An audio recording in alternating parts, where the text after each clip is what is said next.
Hi guys, today I'm going to show you how to enable 120 Hz on your PS5 console.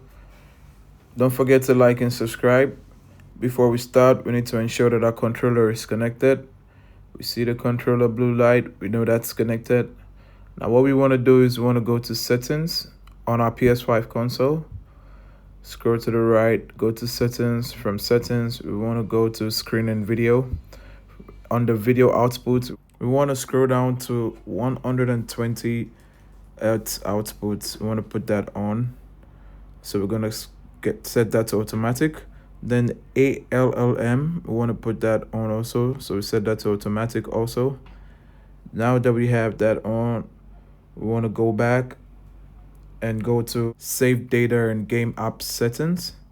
Here we want to go to game presets and change the performance mode to performance mode. So performance mode or resolution mode to performance mode. Now that we've done that, now we can smoothly enjoy our visual and our graphics. If you found this video helpful, please don't forget to like and subscribe. See ya!